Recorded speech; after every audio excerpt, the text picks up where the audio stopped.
Hola, soy Rosera Sensi y hoy voy a hablar de la obra Espuelas de papel de la autora Olga Merino. Estos son los contenidos que voy a hablar a continuación. Datos sobre la obra y la autora. Por una parte, la obra se titula Espuelas de papel. Su autora es Olga Merino. El libro fue publicado por la editorial Alfaguara el año 2004. Su idioma original es el castellano. Por otra parte, otros títulos de la misma autora son Cenizas Rojas, publicado en 1999, La Forastera, publicado en el 2020, ganadora de los premios Real Academia Española de Creación Literaria, y Cinco inviernos, lanzado en el 2022. Barcelona, años 50. Juana era una joven andaluza que emigró desde Pueblo de Acebuche con su padre, Manuel Merchán, y su hermana Isabel para encontrar trabajo. En Barcelona, Juana trabajó como criada en la Casa de Salud Monterde, una ex-anarquista que saqueó las iglesias durante la guerra para beneficio propio. Junto con sus dos hijas, Mercedes y Montserrat, vivían del comercio del extraperlo de joyas con el oro robado. Su cómplice era Liberto, un anarquista expreso que gracias a su formación de relojero transformaba el oro en joyas. Juana era quien le llevaba a Liberto el oro. A raíz de sus visitas surgió la confianza entre ellos y él se enamoró de ella. Un día Juana se dio cuenta que le faltaba dinero en su caja. Ante esta situación de angustia, ya que debía entregarle el sueldo a su padre, recorrió a Liberto, quien le prestó el dinero.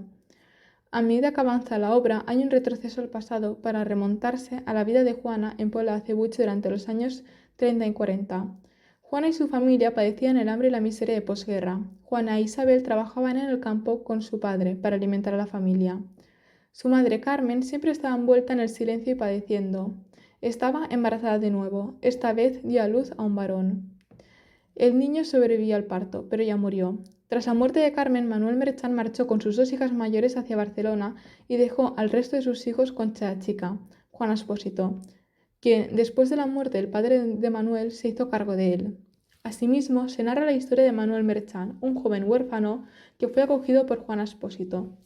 Manuel quemó la capilla del pueblo durante la guerra. Este acto vandálico le llevó a ingresar en la cárcel provincial dirigida por el capitán Díaz Delgado. Gracias a Juana Espósito logró salir de la prisión.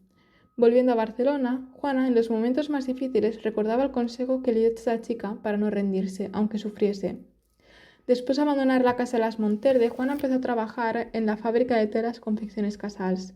Allí trabajaban todas las hermanas Merchán que ya habían podido trasladarse a Barcelona. Juana continuaba visitando a Liberto cada domingo por la tarde, y aunque estuviesen enamorados, él sabía que su amor era imposible. Sin embargo, un día Liberto fue a casa de Juana a buscarla, pero no estaba. Así pues, le entregó a Soledad Naranjo, la mujer que vivía con la familia Merchán, un anillo y una carta despidiéndose de Juana.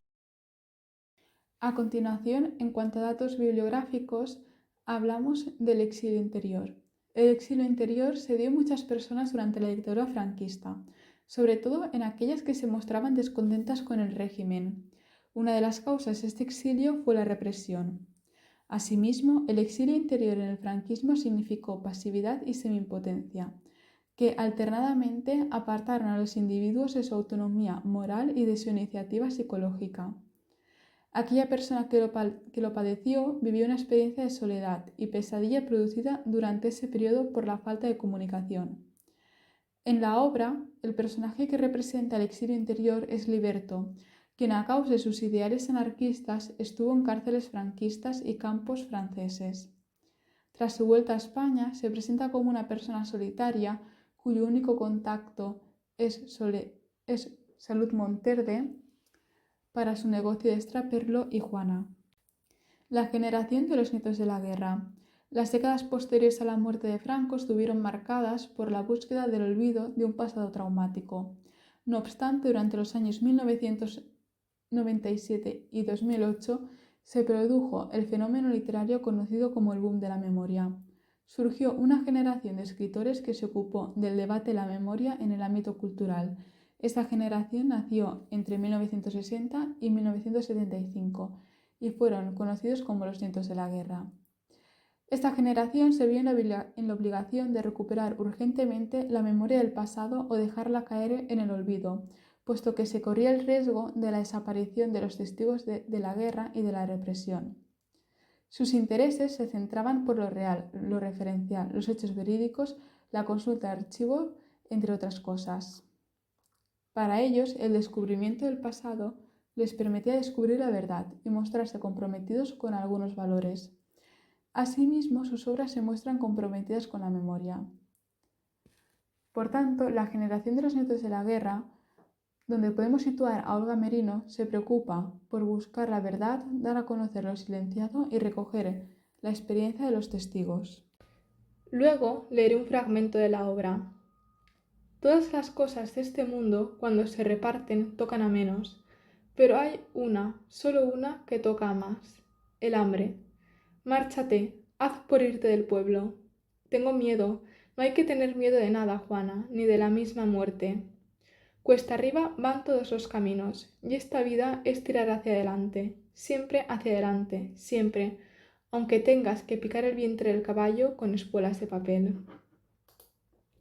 Este fragmento nos muestra el temor que tiene Juana por abandonar su tierra natal e ir en búsqueda de un futuro más esperanzador en una ciudad desconocida. La miseria y el hambre que pasa su familia en el pueblo es el motivo por el que deben marchar hacia Barcelona, y aunque tenga miedo, debe irse, porque tiene que sobrevivir, y para intentar subsistir en esa época de miseria hay que mirar hacia adelante y no rendirse. Aquí presento la bibliografía usada para realizar el trabajo y a continuación muestro los créditos.